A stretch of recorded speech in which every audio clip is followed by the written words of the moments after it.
നമസ്കാരം. മലയാളി വാർത്തയിലേക്ക് എല്ലാ മാന്യ പ്രേക്ഷകർക്കും സ്വാഗതം.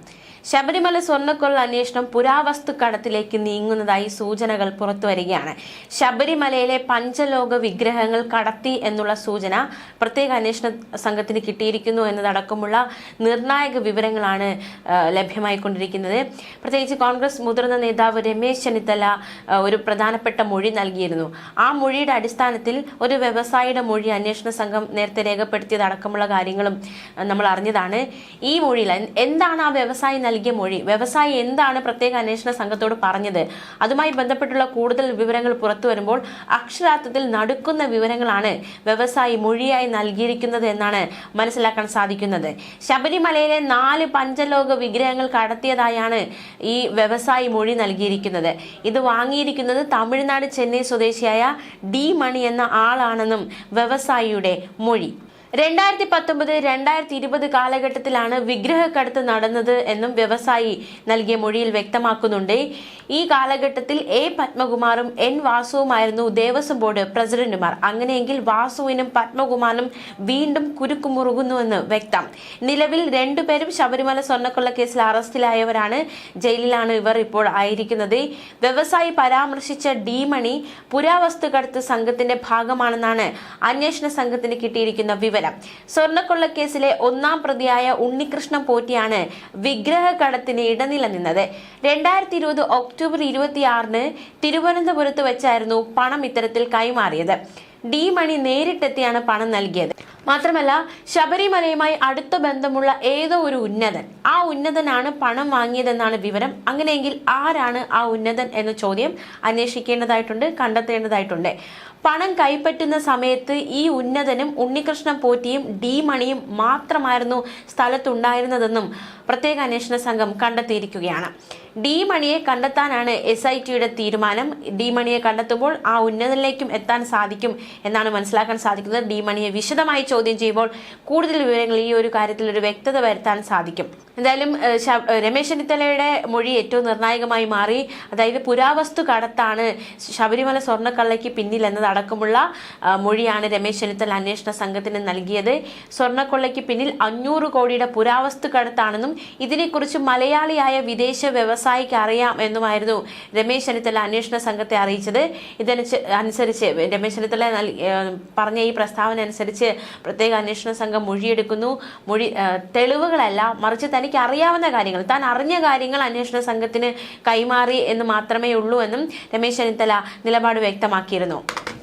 മാത്രമല്ല, വ്യവസായിയും പറയുന്നത് അതേ കാര്യം തന്നെയാണ്. തന്റെ കയ്യിൽ തെളിവുകളൊന്നുമില്ല, പക്ഷെ ഇത് സംബന്ധിച്ചുള്ള വിവരങ്ങൾ തനിക്കറിയാം, അത് താൻ പങ്കുവയ്ക്കുക മാത്രമാണ് ചെയ്യുന്നത് എന്ന വ്യവസായിയുടെ ഒരു നിലപാടും ഏറ്റവും ശ്രദ്ധേയമാണ്. വ്യവസായിയെക്കുറിച്ചുള്ള വിവരങ്ങളും രമേശ് ചെന്നിത്തല അന്വേഷണ സംഘത്തിന് കൈമാറിയിരുന്നു. ഇതിനു പിന്നാലെയാണ് വ്യവസായിയുടെ മൊഴി അന്വേഷണ സംഘം രേഖപ്പെടുത്തിയത്. ഫോണിൽ വിളിച്ചായിരുന്നു അന്വേഷണ സംഘം ഈ വ്യവസായിയിൽ നിന്ന് മൊഴിയെടുത്തത്. ആവശ്യമെങ്കിൽ നേരിട്ടെത്തി മൊഴിയെടുക്കുക എന്ന നീക്കത്തിലേക്ക് അന്വേഷണ സംഘം കടക്കും. എന്തായാലും നൽകിയ മൊഴി എന്താണെന്ന് പരിശോധിക്കുകയാണ് പ്രത്യേക അന്വേഷണ സംഘം. അതിന്മേലുള്ള അന്വേഷണങ്ങളൊക്കെ പുരോഗമിക്കുകയാണ്.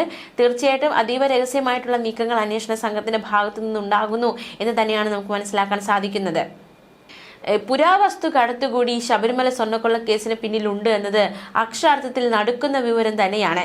ശബരിമല സ്വർണ്ണക്കൊള്ളയിൽ ചെന്നൈയിലെ സ്മാർട്ട് ക്രിയേഷൻസ് CEO പങ്കജ് ഭണ്ഡാരിയെയും ബെല്ലാരിയിലെ ജുവലറി ഉടമ ഗോവർദ്ധനെയും SIT നേരത്തെ അറസ്റ്റ് ചെയ്തിരുന്നു. ഡിസംബർ 19-നായിരുന്നു ഇവരുടെ അറസ്റ്റ്. ശബരിമല ദ്വാരപാലക ശില്പങ്ങളിലെ സ്വർണ്ണപ്പാളിയിൽ നിന്നുള്ള സ്വർണം വേർതിരിച്ചത് സ്മാർട്ട് ക്രിയേഷൻസിൽ വെച്ചായിരുന്നു. മുംബൈയിൽ നിന്നുള്ള വിദഗ്ധനെ എത്തിച്ചായിരുന്നു സ്വർണം വേർതിരിച്ചത്. പങ്കജ് ഭണ്ഡാരിയുടെയും ഗോവർദ്ധനന്റെ പങ്ക് വ്യക്തമായതോടെയായിരുന്നു SIT ഇവരുടെ അറസ്റ്റിലേക്ക് കടന്നത്.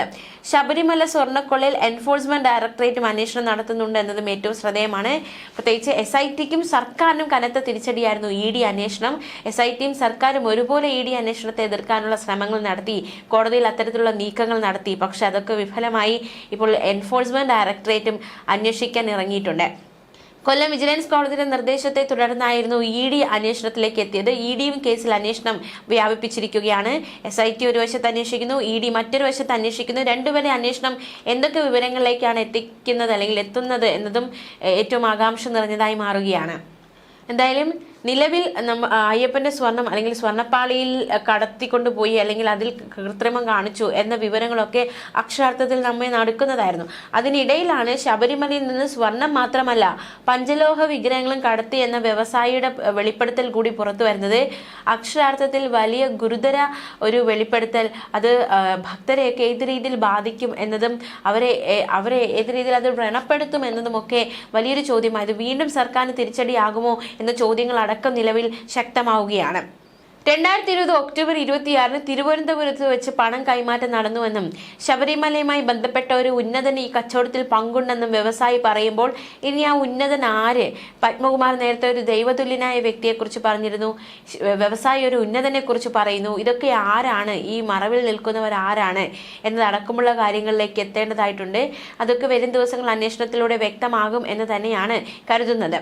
ഉന്നതനും ഉണ്ണികൃഷ്ണൻ പോറ്റിയും ഡി മണിയും മാത്രമാണ് തിരുവനന്തപുരത്ത് നടന്ന പണം കൈമാറ്റത്തിൽ പങ്കെടുത്തതെന്നും വ്യവസായി മൊഴി നൽകിയിട്ടുണ്ട്. മൊഴിയുടെ ആധികാരികത കേന്ദ്രീകരിച്ച് അന്വേഷിക്കുക എന്ന നീക്കത്തിലേക്കാണ് SIT നിലവിൽ പോകുന്നത്. കേസിലെ 10ാം പ്രതിയായ സ്വർണ്ണ വ്യാപാരി ഗോവർദ്ധന്റെ 2 ജാമ്യാപേക്ഷകൾ ഇന്ന് ഹൈക്കോടതി പരിഗണിക്കും. ജസ്റ്റിസ് S മുരളീകൃഷ്ണ അധ്യക്ഷനായ അവധിക്കാല സിംഗിൾ ബെഞ്ചാണ് ഹർജി പരിഗണിക്കുക. ഹർജിയിൽ ഹൈക്കോടതി SITയോട് വിശദീകരണം തേടും. സ്വർണ്ണക്കൊളയിൽ പങ്കില്ലെന്നാണ് ഗോവർദ്ധന്റെ വാദം. SIT ഭീഷണിപ്പെടുത്തിയാണ് സ്വർണം പിടിച്ചെടുത്തത് എന്നതടക്കമുള്ള വാദം ഗോവർദ്ധൻ മുന്നോട്ട് വയ്ക്കുന്നുണ്ട്. തിരുവിതാംകൂർ ദേവസ്വം ബോർഡാണ് ക്രമക്കേട് നടത്തിയത്. സ്വർണ്ണപ്പാളികൾ പുറത്തേക്ക് കൊണ്ടുപോകാൻ ദേവസ്വം ബോർഡ് നിയമവിരുദ്ധമായി അനുമതി നൽകിയെന്നും ഗോവർദ്ധന്റെ ആരോപണം. അതേസമയം ശബരിമല സ്വർണ്ണക്കൊള്ള കേസുമായി ബന്ധപ്പെട്ട് മറ്റു ചില വിവരങ്ങൾ കൂടി പുറത്തു വരുന്നുണ്ട്. ഉണ്ണികൃഷ്ണൻ പോറ്റി സ്പോൺസർ ചമഞ്ഞത് മറ്റുള്ളവരുടെ പണത്തിലാണെന്നും ഇടനില നിന്നാണ് തട്ടിപ്പ് നടത്തിയതെന്നതടക്കമുള്ള വിവരമാണ് പുറത്തു വരുന്നത്. സ്വർണ്ണ വ്യാപാരി ഗോവർദ്ധൻ പോറ്റി വഴി നൽകിയത് 1.5 കോടി രൂപയാണ്. ചെന്നൈ, ആന്ധ്ര എന്നിവിടങ്ങളിലെ വ്യാപാരികളും പോറ്റി വഴി ബോർഡിന് പണം നൽകിയിരുന്നു. വ്യവസായികൾ നൽകിയ പണം ഉണ്ണികൃഷ്ണൻ പോറ്റി വകമാറ്റി ചെലവഴിച്ചു. പണം പലിശയ്ക്ക് നൽകിയാണ് പോറ്റി പണം സമ്പാദിച്ചത് എന്നതടക്കമുള്ള നിർണായക വിവരങ്ങൾ കൂടി പുറത്തു വരുന്നുണ്ട്. കാര്യങ്ങളൊക്കെ ഒരു വ്യക്തത വരേണ്ടതായിട്ടുണ്ട്. ന്യൂസ് ഡെസ്ക് മലയാളി വാർത്ത.